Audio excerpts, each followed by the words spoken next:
अशरण भावना का वर्णन प्रारंभ किया है। शरण का अर्थ होता है आलंबनीय, आलम्बन लेने योग्य जो वस्तु है वह शरण लेने योग्य माना जाता है। पंच परमेष्टि हमारे लिए शरण लेने योग्य है। केवली प्रणीत धर्म भी हमारे लिए शरण लेने योग्य है, आलंबनीय है। किंतु यह शरण लेने योग्य किसके लिए? जो भव्य जीव होता है उसके लिए ही आलम्बन लेने योग्य होते हैं। जो स्वरूप को जानना चाहता है, जो अपना हित चाहता है, तो उसके लिए आचार्य कहते हैं ये आलंबनीय है। युग के आदि में भी संसार में जो डूबते हुए प्राणियों के लिए वृषभनाथ भगवान आलम्बन लेने योग्य, इस प्रकार मानतुंग आचार्य ने भी कहा है। जो हित चाहता है उसके लिए आलंबनीय माना जाता है। जो हित नहीं चाहता है वह इससे दूर रहता है। अपाविचय धर्म ध्यान करने वाले जो साधक होते हैं वे यही विचारते हैं कि इसका अपाय अर्थात दुख कैसा दूर हो। आप कहीं भी रहो, किंतु जो वीतरागी श्रमण होते हैं वे आत्म साधना करते रहते हैं और साथ साथ वस्तु तत्व का चिंतन उनका चलता रहता है कि कर्म के अधीन होकर के संसारी प्राणी संसार में परिभ्रमण कर रहा है। इसका संसार कब समाप्त हो, ऐसा जो भाव है ये अपाय विजय धर्म ध्यान के अंतर्गत आता है।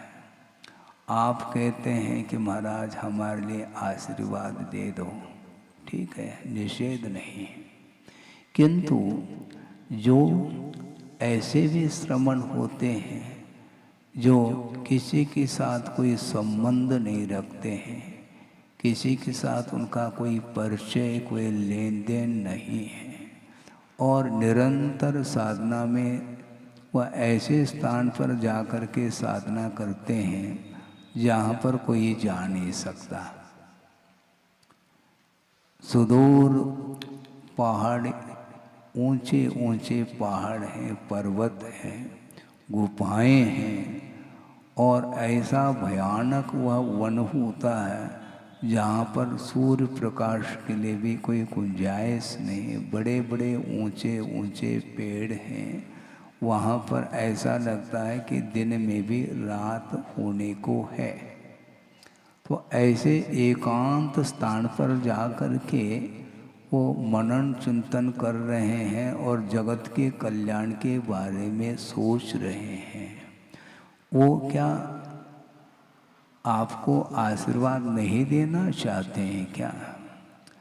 आपका वो कल्याण नहीं करना चाहते हैं क्या? कल्याण होता किससे? हाथ उठाने से कल्याण होता है ऐसा नहीं, निषेध नहीं।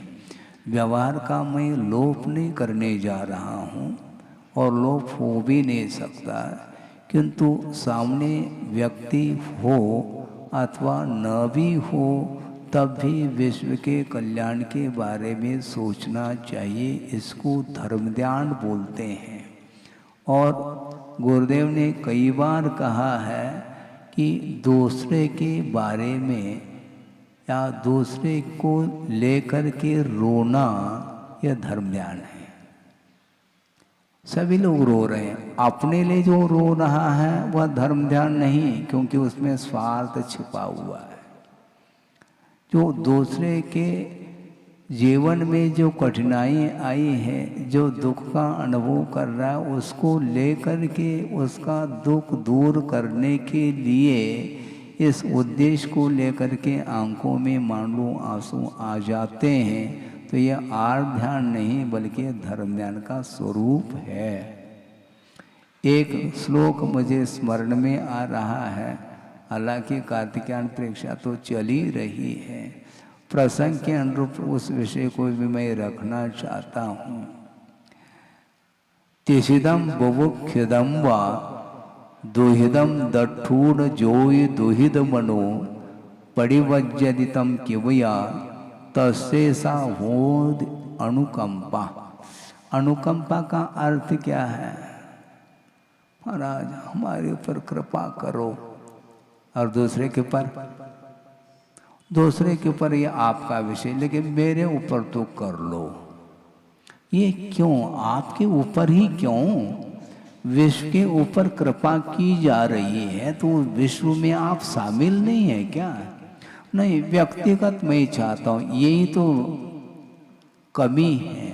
स्वयं तुम अपने लिए रो रहे हो और कृपा चाहते हो। कृपा तो की जाएगी किंतु सबके प्रति कृपा की जा रही है। तिशिदम जो प्यासा है, बुभुक्षिदम कोई भूखा है, दुहिदम कोई दुखी है, उसको दठू न उसको देख करके परिवज्जरी तम किवया यानी करुणा के साथ उसको स्वीकारता है। दुखी मत हो, मैं हूं ना। भजन तो बोलते हैं आप लोग, लेकिन उसमें कोई आंखों में आंसू नहीं दिखते। मैं हूं ना, अरे तुम हो, तुम स्वयं क्यों रो रहे हो? मैं हूं ना कह रहे हो तो जब तुम हो तो तुम्हारे निमित्त से दूसरे का दुख दर्द मिट जाना चाहिए। तुम स्वयं दुखी हो तो और दूसरे को कहो तो मैं हूं ना, तुम्हारे होने से होना क्या है? दूसरे के लिए दुखी होना चाहिए, इसका दुख दर्द कब दूर होगा? गुरुदेव ने ये कहा था, अपने दुख को दूर करने के लिए एक बहुत अच्छा साधन ये है, हमसे जो अधिक दुखी हैं उसको देखो तो हमारा दुख दर्द मिट जाएगा। ये नहीं हो रहा, वो देखने में नहीं आता ना समस्या। तो ये देखना क्या, आगम के माध्यम से देखने का पुरुषार्थ करो। सागरोपम आयु तक निरंतर व अनंत दुख का अनुभव करने वाला नरकी है।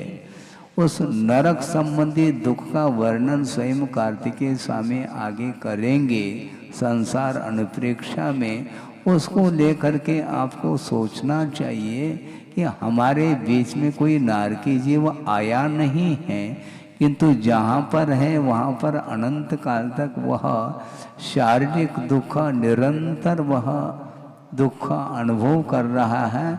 और विश्व में ऐसा कोई भी जीव नहीं है जो जीना नहीं चाहता, किंतु ऐसे जीव भी हैं जो मरना चाहते हैं। कौन? नारकी। वो जीना नहीं चाहता, वो उसके अंदर जिजीविषा नहीं, जीने की इच्छा नहीं, क्योंकि वहां पर अनंत दुख उत्पन्न हो रहा है प्रति समय। समय किसको बोलते हैं महाराज?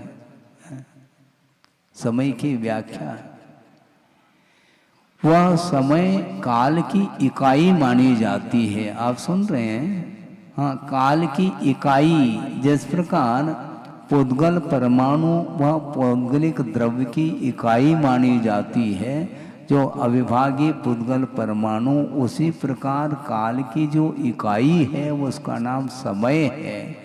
और एक समय को पकड़ना खेल नहीं, संभव नहीं है। वो आपकी आंखें हैं, नेत्र हैं, और नेत्र के टिमकार में एक बार झपकने में जो समय लगता है उसमें अनंत समय व्यतीत हो चुके होते हैं। इससे स्पष्ट है कि एक समय कितना सूक्ष्म है, और उस एक समय में अनंत दुख का अनुभव नारकी जीव कर रहे हैं।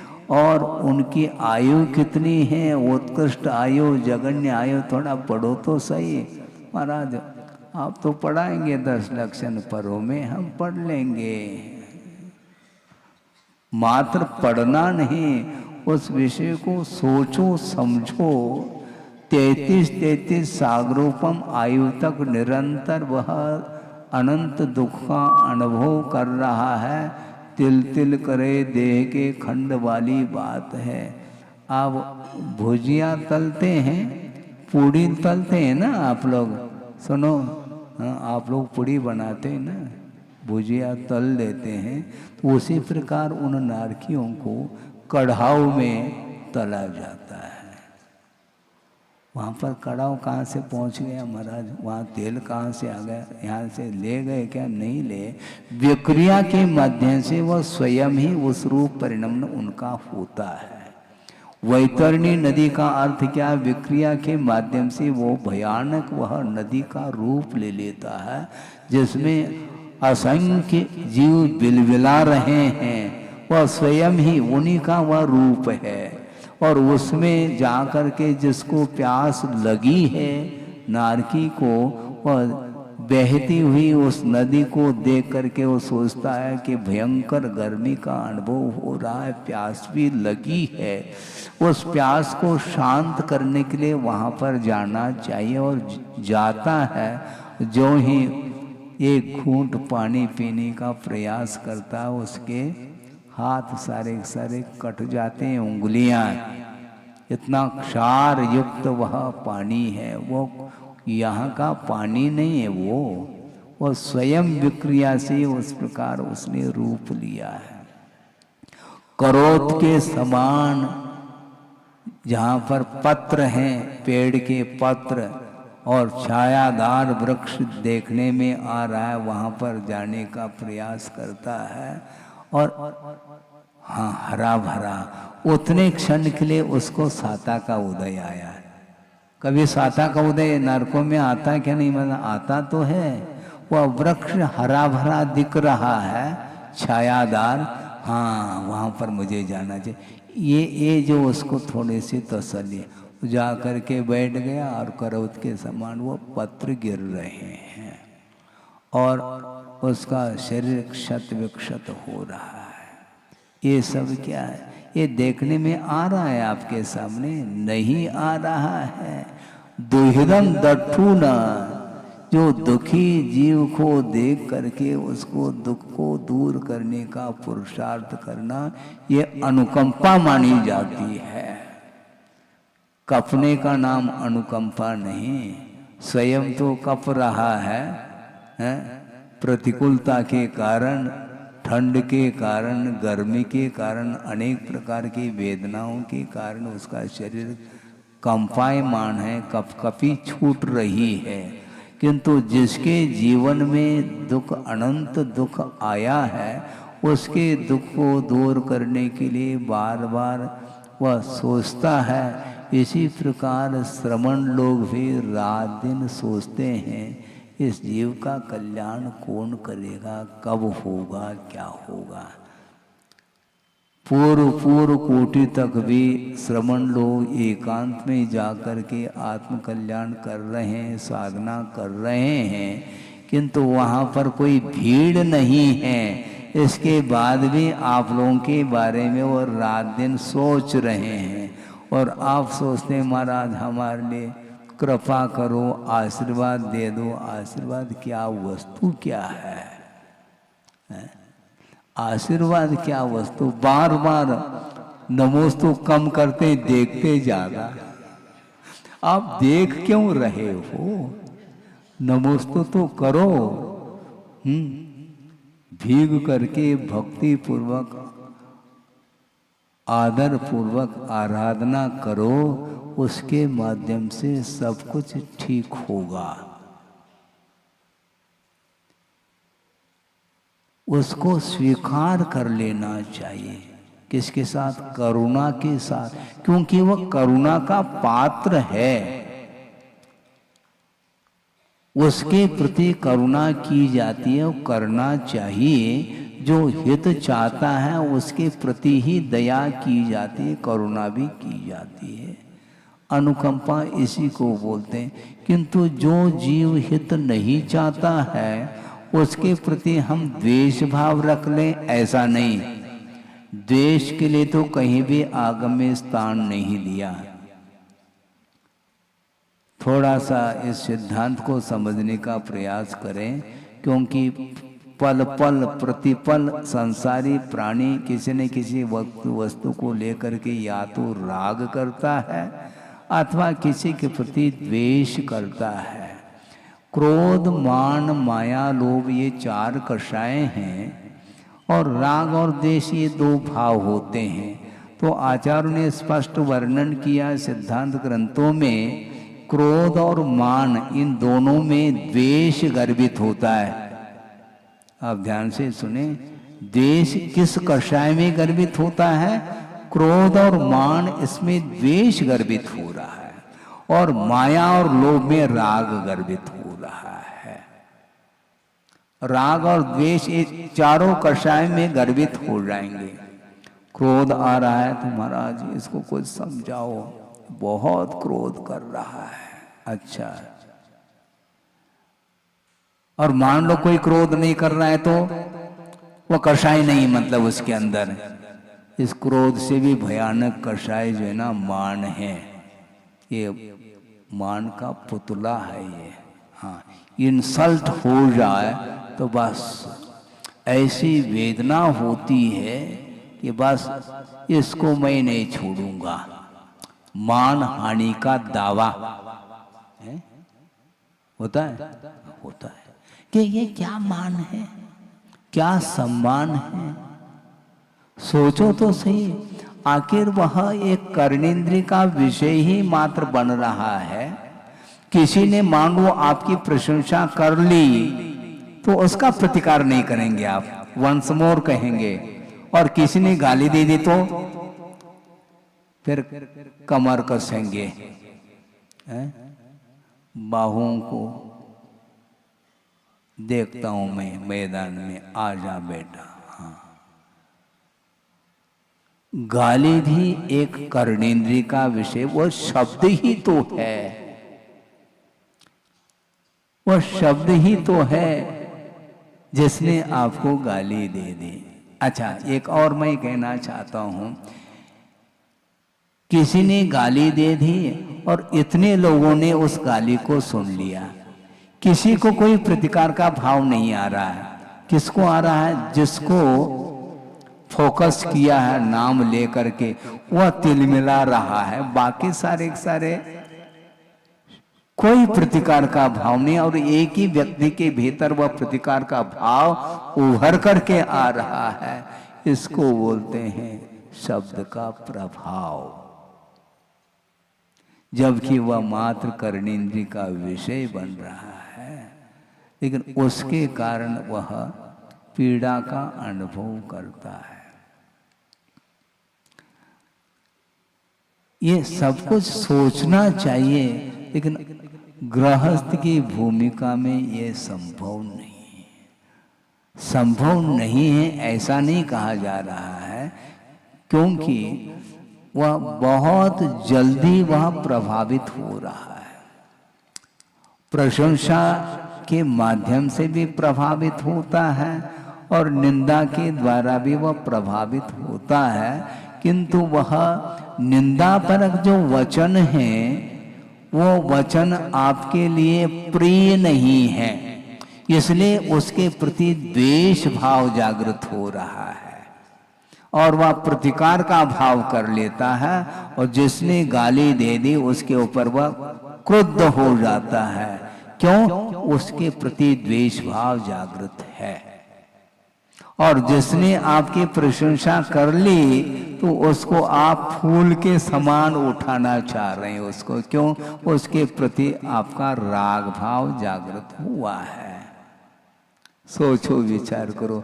और ये दोनों भाव कषाय माने जाते हैं। क्रोध द्वेष भाव भी क्रोध के भीतर वह समाविष्ट हुआ है। क्रोध और मान ये दोनों द्वेष के प्रतीक है। सम्मान का भी लोभ होता है, लोभ तो लोभ है ही, किंतु मान का भी लोभ होता है। पेट भरता है क्या महाराज? भर जाता है। 10 उपवास कर ले तो कोई उसका शरीर पर असर नहीं आ रहा है, लेकिन किसी ने सम्मान नहीं दिया तो फिर देख लो क्या स्थिति बनती है। होता है क्या नहीं? होता है। आप ठीक कह रहे हैं, मैं इसलिए ठीक कह रहा हूं, मैं नहीं कह रहा हूं, आगम कह रहा है। हाँ, ये भीतर ये इच्छा क्यों है? सम्मान की जो इच्छा है, इस इच्छा को रोकने का नाम तप है। आप समझ क्या रहे हैं? इच्छा का निरोध का नाम तप है। ये जो इच्छा है, सम्मान की जो भूख है, वो कभी मिटने वाली नहीं है, ध्यान रखो। और एकांत में जाकर के तप कर रहे हैं। मुझे कौन देखने वाला है यहाँ पर? एकांत में मैंने 10 उपवास किए, 1 महीना उपवास किए, एक व्यक्ति भी दर्शन के लिए नहीं आ रहा है। उनके अंदर मन में भाव आना चाहिए। नहीं, यदि भाव आ जाए तो वो भीड़ में आ जाएंगे। वो नहीं आते, भीड़ से बहुत दूर रहते हैं। ये भीड़ जो है ना, ये आकर्षक, ये हमेशा जो है ना उलझाने वाला है संसार। इसलिए संसार से दूर रहना है। क्रोध, मान, माया और लोभ के ऊपर विजय प्राप्त करने के लिए निरंतर तत्पर रहते हैं। इसलिए कोई दुखी है, उसके दुख को दूर करने का भाव आपका होता है, उस समय आप अपने भूख को भी भूल जाएंगे, अपने सम्मान को भी भूल जाएंगे। कितना सरल रास्ता। और हमें बताओ हम कैसे करें, कैसे करें? क्या चिंतन आप करते हैं नहीं? और चिंतन करो कहने से मैं क्या चिंतन करूं महाराज? बहुत कुछ चिंतन आप लोग करते हैं जो अनावश्यक है। संसार के बारे में आप चिंतन नहीं करते हैं क्या? अपने दुकान मकान के बारे में तो निरंतर चिंतन चल रहा है। बुद्धि बहुत काम कर रही है, चतुराई से आप चलते हैं। आपकी बुद्धि की चतुराई स्वयं के लिए तो वो सोच रहा है, किंतु अड़ोस पड़ोस में किसके जीवन में क्या समस्या खड़ी है, कौन कितना दुखी है, उसके दुख दर्द को मिटाना मेरा कर्तव्य है। इस प्रकार मान करके भाव उसके प्रति एक सहानुभूति का भाव, सद्भावनाएं आदि आदि यदि करेंगे तो इसके माध्यम से धर्म ध्यान बनता है। ये अपाय विचय धर्म ध्यान माना जाता है। इसलिए गुरुदेव बहुत छोटे छोटे सूत्र जिसको बोलते हैं, वो जो भी बोलते हैं वह सूत्र का काम कर जाता है। दूसरे के लिए रो, हाँ, धर्म ध्यान हो जाए। पर धर्म ध्यान का स्वरूप क्या? यही स्वरूप है धर्म ध्यान का। यदि रोना है तो स्वयं के लिए नहीं, दूसरे के लिए रो। इसका दुख कैसा दूर हो भगवान। इस प्रकार मन में भाव आता है तो उस धर्म ध्यान के माध्यम से साथ से पुण्य का संचय वह कर सकता है। बैठे बैठे बैठे और कुछ फावड़ा नहीं चलाना है, कोई श्रम नहीं है, ना शारीरिक श्रम है ना मानसिक श्रम है, कुछ भी नहीं, किंतु निरपेक्ष भाव के साथ दूसरे के कल्याण के बारे में, दूसरे के दुख को दूर करने के बारे में कुछ सोचता है। उसके माध्यम से आसानी से वह घंटों धर्म ध्यान कर सकता है। बहुत सरल रास्ता है, लेकिन सरल रास्ता हो करके भी इतना करने में उसको कौन सा पसीना आ रहा है, हमें बात समझ में नहीं आती है। आपको आती है क्या? इसलिए कुंद कुंद स्वामी कहते हैं, तिशदम प्यासा है, भूखा है, पशु भी घूम रहे हैं, उनके बारे में तो सोचो।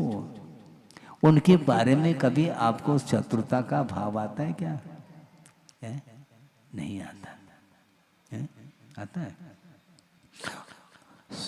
सजाति जो वर्ग है उसको लेकर के ही ये मित्र है या शत्रु है इस प्रकार का भाव करता है। वस्तुतः मित्र और शत्रु का जो स्वरूप है वह भिन्न है, किंतु जिसके माध्यम से अपना कुछ प्रयोजन शुद्ध होता है तो उसको मित्र के रूप में स्वीकारता है और उसके प्रति जो व्यवहार करता है वह अलौकिक व्यवहार है। ग्राहक आया है वह ले अथवा न ले इससे कोई प्रयोजन नहीं, भैया उसको कुर्सी ले आओ, बिठा लेंगे, चाय कॉफी, हाँ आपको क्या क्या लेते हैं आपके लिए, हाँ। लिया उसने कुछ भी नहीं, उसके लिए इतना प्रबंध क्यों? इसमें खर्च नहीं होता महाराज, ये खर्च उसमें निकल आएगा। वो यदि लेगा तो ये खर्च तो निकल आएगा। हाँ। जैसे ये क्या बोलते हैं उधर तो अलग शब्द प्रयोग करते हैं, ये बारदाना होता है ना, हाँ बारदाना, हाँ? जो बोरी है, खाली बोरी है, वो मान लो 5 किलो की है, वो उसमें निकाल देंगे। हाँ? तो उसी प्रकार ये चतुराई है, उसको आकर्षित किया जा रहा, उसके लिए बहुत सम्मान के साथ उसको बिठालते हैं। क्यों? इसके पीछे ये विनय गुण है। गलत बात है, विनय नहीं माना जाता है, ध्यान रखो। ये विनय नहीं, ये सम्मान इसलिए दिया जा रहा है कि हमारा कार्य होना चाहिए, इस प्रकार करता है। तो इसी प्रकार कोई दुखी है उसको देख करके भी भाव आना चाहिए, क्योंकि इसमें स्वार्थ है। जहां पर स्वार्थ है उस स्वार्थ के साथ किया हुआ विनय, अनुनय, सम्मान ये किसी काम के नहीं है। क्योंकि आचार्य कहते हैं गुणों का विनय होता है, गुणों का समादर होता है। उसके अंदर कौन से गुण हैं मुझे बताओ? महाराज बहुत कुछ गुण हैं। क्यों? वह रईस है और आया है, और उसके निमित्त से मैं भी रईस बनूंगा ना, ये तो हमारा टारगेट है। हाँ? वो सेठ है, हाँ? और मैं भी सेठ बनना चाहता हूँ। छोटी सी दुकान है और बड़ी दुकान हो जाएगी। होलसेल व्यापारी मैं बाद में बनूंगा, ऐसे सेठ साहूकारों को लेकर के। वो भी तो इसी प्रकार हुए होंगे ना। इस प्रकार सोच करके उसके प्रति व्यवहार इस ढंग से करता है, और उस व्यवहार को देख करके सामने वाला व्यक्ति आकर्षित होकर के आता है। ये दो चीजें बहुत ये भयानक माने जाते हैं। दूसरे को अपनी ओर यदि आकर्षित करना है, या तो खूब उसकी प्रशंसा कर लो, अपना हो जाएगा, हाँ। या स्वयं द्रवीभूत कर लेना दूसरे को, दूसरे के भीतर करुणा भाव जागृत हो, इस प्रकार का वह एक प्रकार से वह प्रवृत्ति अपना लेता ताकि हमारी रक्षा वह कर सके। ये क्यों करता है? ये सब आगम में लिखा हुआ है। हाँ, ये असाता वेदनी कर्म के आश्रव के जो कारण बताए हैं उसको आप पढ़िएगा। हाँ, दयनीयता के साथ विलाप करता हुआ दूसरे का नाम ले ले करके वह रुदन कर रहा है, उसको देख करके सामने वाला व्यक्ति पिघल जाए। बस ये एक ड्रामा, सब ड्रामा, वो अनेक प्रकार के ये नाटक चलते ही रहते हैं। पिघलता नहीं, दो तरह से पिघलाया जा सकता है, दूसरे को द्रवीभूत करना अथवा दूसरे के सम्मान, दूसरे को सम्मानित कर दो, अपने आप ही आपका बन जाएगा। भगवान के पास कम जाएगा, वो आप ही के पास आएगा बार बार, क्योंकि आप ही हमारे भगवान हैं, क्योंकि आपके द्वारा हमारा काम हो रहा है, हमारा काम होना चाहिए, ये उसके अंदर है। तो वस्तुतः ये सब क्या बात, ये कौन से परिणाम हैं? इस प्रकार के भाव आते हैं क्या? नहीं आते हैं महाराज, नहीं आना चाहिए कहा जा रहा है। आते हैं, ये तो स्वभाव है संसार का, नहीं आना चाहिए ये यहाँ पर कहा जा रहा है। उसके प्रति करुणा करिए, और करुणा का अर्थ सोच लो, केवल आर्थिक सहयोग देने का नाम करुणा नहीं। दूसरा दुखी है, उसका दुख दूर करना। किस बात को लेकर के दुखी है? अर्थ की अपेक्षा से दुखी है, पुत्र की अपेक्षा से दुखी है, रोग हो गया उसको लेकर के दुखी, अनेक प्रकार के इसके अंदर दुख उत्पन्न हो रहे हैं। वस्तुतः साधक जो सोचता है वह सही सोचता है, हे भगवान ये मैं इसका दुख दूर तो कर सकता हूँ, किंतु एक भव संबंधी दुख को दूर करना अलग विषय है। अनंत कालीन इसको कर्म जो सता रहे हैं उसके माध्यम से वस्तुतः यह दुखी हो रहा है, इसलिए जल्दी से जल्दी हमसे भी पहले यह संसार से मुक्त हो जाए। ये जो पवित्र भाव है, ये वस्तुतः इसको बोलते हैं करुणा। कहे सीख गुर करुणा धार, करुणा धारण करके उपदेश दे रहे हैं, उसके बाद भी उस उपदेश को वह आनाकानी कर रहा है। तो करो, रुचता नहीं है ना। कोई कह देता महाराज हमें कुछ बताओ, अब बताना क्या भाई, कितने बार बताना, कितने बार आपको हम उपदेश देंगे? एक बार, दो बार, तीन बार, इसके बाद भी निषेध नहीं, किंतु वस्तुतः उसका आशय क्या है, अभिप्राय क्या है, ये रखो सामने। कृपा करने के लिए कहा, इसी को अनुकंपा कहा। तिषिदम बुभुक्षिदम वा दुहिदम दठु न, किसी को प्यासा, भूखा और दुखी देख करके, जो ही दुहिद मनो स्वयं दुखी मन वाला होता हुआ उसको करुणा के साथ उसको स्वीकारता है, इसका नाम अनुकंपा है। और ये अनुकंपा जिसके अंदर है वह सम्यक दृष्टि है, क्योंकि सम्यक दर्शन के अंगों में इसको शामिल किया है। प्रशम, सम्यक, अनुकंपा और आस्तिक, ये चार ये अंग माने जाते हैं। 8 अंग तो दिए ही हैं इस प्रकारांतर से, और इस प्रकार अंगों का वर्णन किया है। हमेशा पशुओं को लेकर के भी अनुकंपा भाव जागृत होना चाहिए। हमारे लिए तो प्रबंध है, निरंतर होते ही चले जा रहे हैं। उसकी पीड़ा को, उसके दुख दर्द को कौन सुनने वाला है? किसके सामने वो व्यक्त कर सकते हैं? वो मूक प्राणी हैं, वो बोल भी नहीं सकते।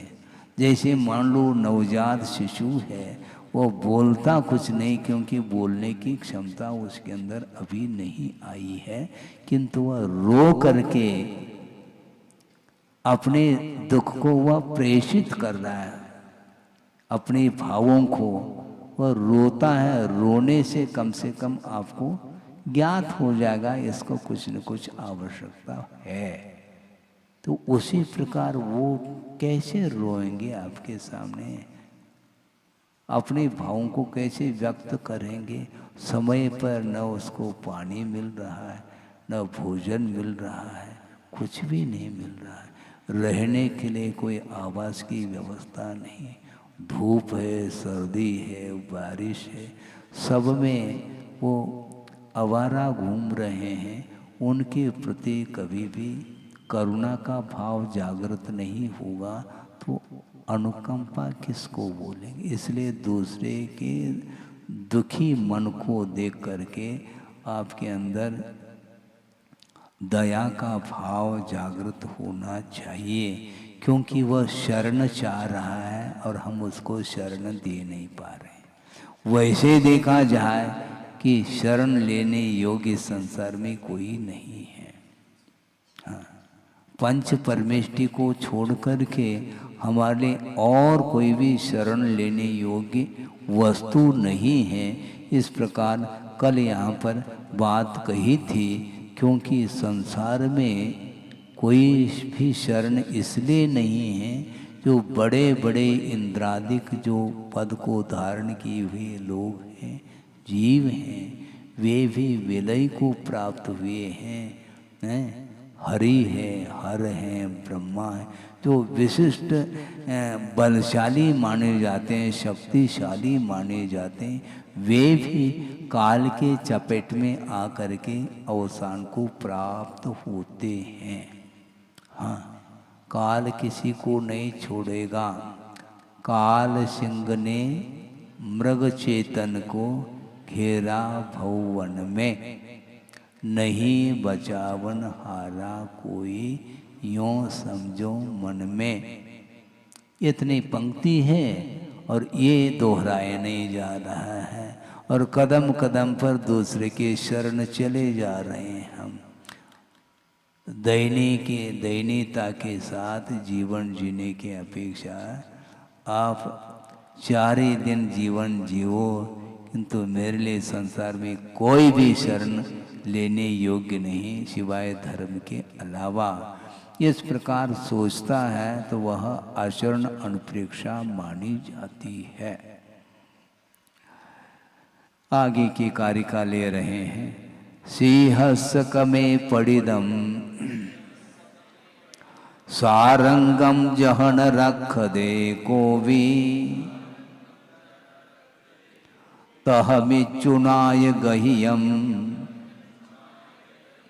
जीवम पिन रख दे कोवी। सिंहस्क में पड़िदम सारंगम, सारंग बोलते हैं मृग को। वह कहाँ पर पहुँचा है मृग? सिंह के पंजे में वह फंसा हुआ है, गिरा हुआ है। जहाँ न रख दे कोई, उसकी रक्षा जिस प्रकार कोई कर नहीं सकता,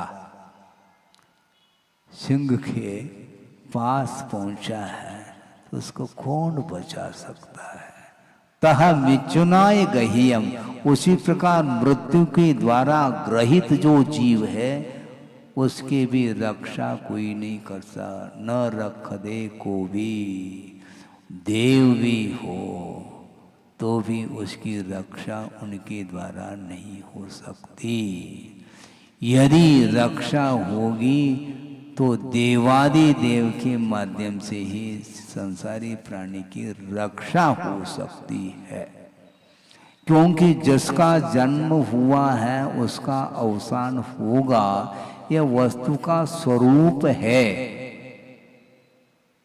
मरेगा, उसको कोई भी बचा नहीं सकता, मरण से कोई भी बचा नहीं सकता। देव भी आ जाए, भगवान भी आ जाए तो उस मरण से उसकी रक्षा नहीं होगी। क्यों क्या पूछते हो? आयु कर्म के आधार से ही अपना जीवन चल रहा है। 4 गति में रहने वाले जो भी जीव हैं वे मुख्य रूप से आयु कर्म के माध्यम से जी रहे हैं। 10 प्राण होते हैं यथा योग्य। एक इंद्रिय के पास 4 प्राण हैं, फिर एक एक प्राण बढ़ते चले जाएंगे असंगी पंचेंद्रिय तक, और संगी पंचेंद्रिय को 10 प्राण मिलते हैं। 5 इंद्रिय, 3 बल, मनोबल, वचन बल, काय बल, आयु और श्वासोश्वास, ये 10 प्राण हैं। और इन 10 प्राणों की रक्षा के लिए 11वां प्राण कौन सा है? महाराज 10 ही तो बताएं। 11वां प्राण अन्न है।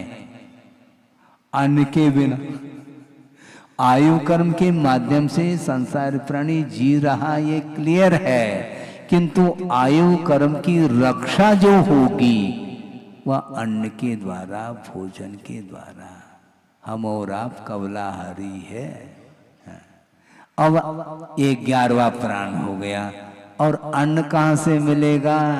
धन के द्वारा मिलेगा। वो धन भी एक 12वां प्राण है। उसको उपचार से प्राण की, महाराज ये तो गोमठ सार में तो 10 ही प्राण बताए, अब 2 प्राण कहाँ से ले आए आप? आगम के बाहर से लाए क्या? बाहर से नहीं, किंतु उपचार से उसको भी प्राण की संज्ञा दी है, क्योंकि प्राणों की रक्षा के लिए वह कारण होने से उसको प्राण कहा है। जिसके माध्यम से जीवन जिया जाए उसका नाम प्राण कहा है।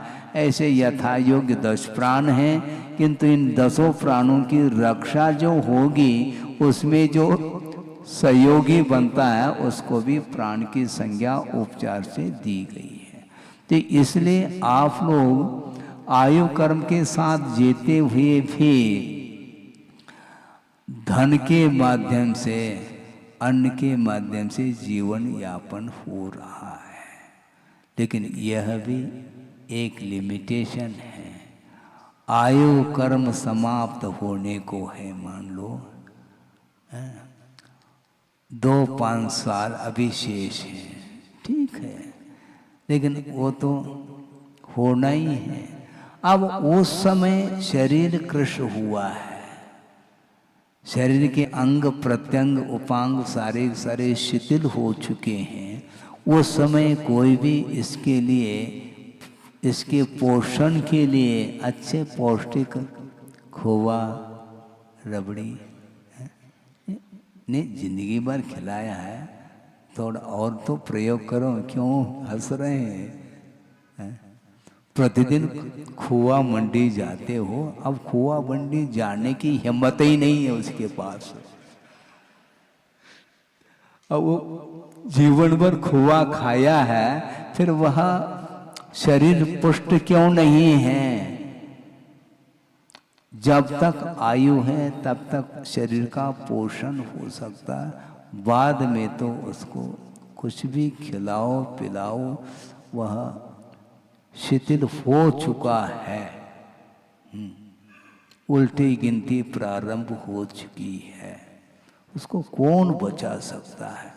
बचा नहीं सकता, किंतु मरण से किसी को हम बचा नहीं पाएंगे, किंतु अकाल में मरण न हो इस दृष्टि से उपचार आदि की आवश्यकता होती है, और आगम ग्रंथों में इसका प्रावधान है।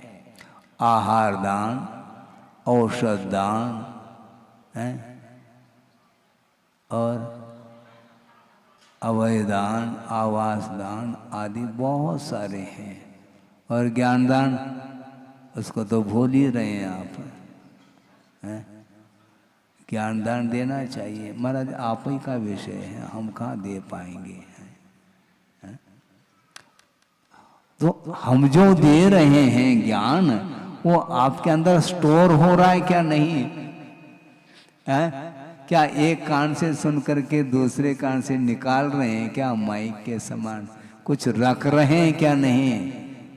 4 महीना हो गया है, 4 महीने तो कोई खास बात नहीं। गुरुदेव ने आप लोगों को 50-50 साल तक दिया है, और हम क्या देंगे आपको? देखो, उनका स्मरण करते ही तालियां बजती हैं, बजना चाहिए। सही माने में उन्होंने दिया है, हम कुछ दे नहीं रहे, केवल हम दोहरा रहे हैं उनके सूत्रों को जो उन्होंने दिया है। और उन्होंने जो दिया है वो देने के लिए दिया उन्होंने।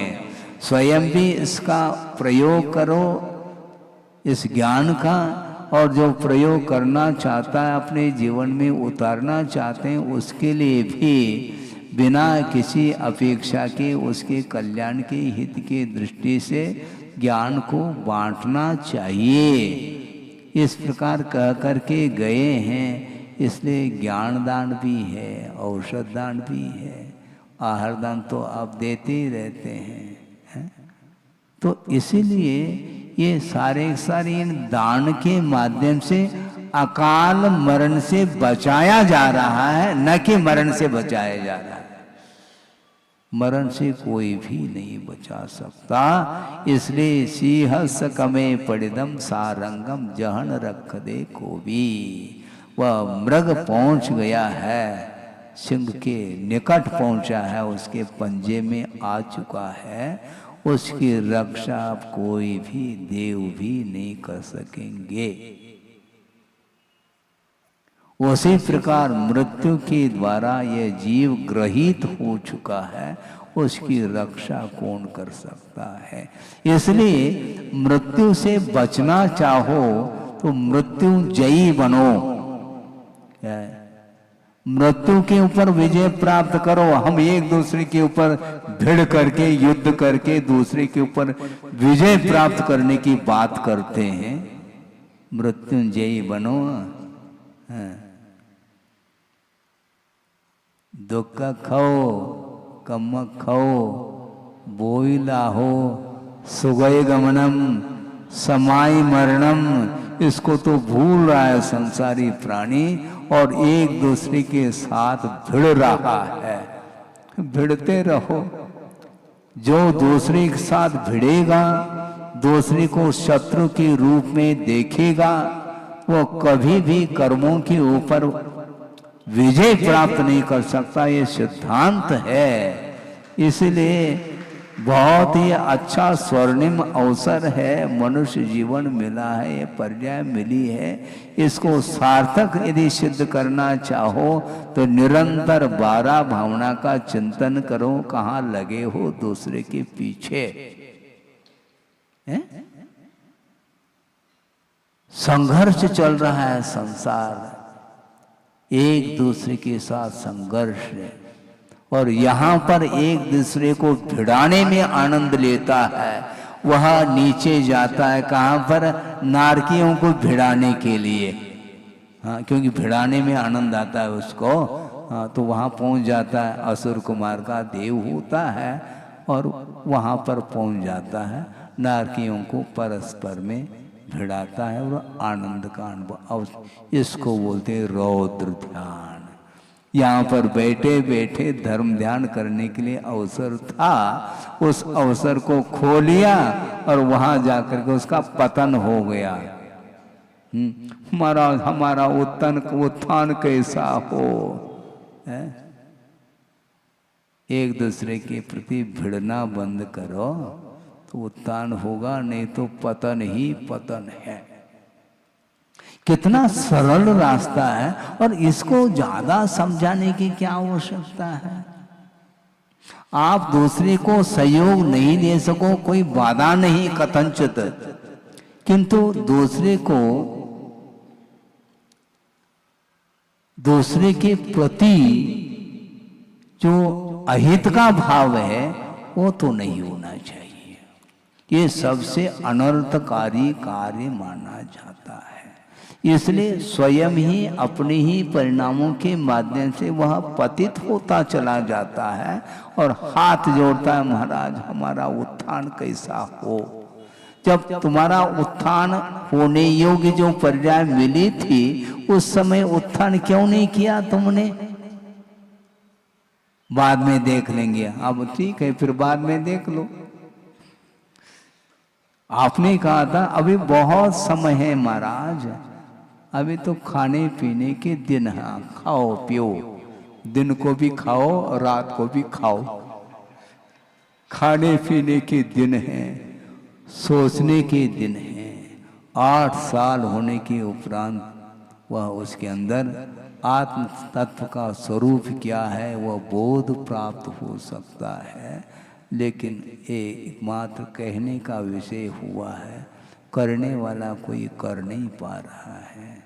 इसलिए ये आगम आपके लिए लिख करके गए हैं। इसके माध्यम से आगम की रचना करके जो गए हैं उन्होंने कितना पुण्य का संचय किया होगा और कितने पाप कर्म की उन्होंने निर्जरा की होगी और आपके हित के बारे में कितना सोचा होगा।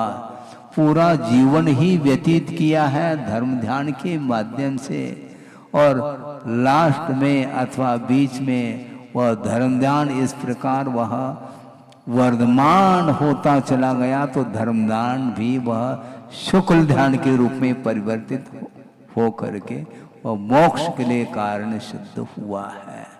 ये सारे सारे उन्होंने ये कठोर तप करते हुए इस संसार से मुक्त हुए हैं और जो मुक्त होना चाहता है उसके प्रति करुणा के साथ शास्त्र का मनन मंथन करके आगम की रचना करके ग्रंथों का निर्माण करके गए हैं और उसको कोई पढ़ना तक नहीं चाहता और एक दूसरे के साथ संघर्ष में लगा हुआ है।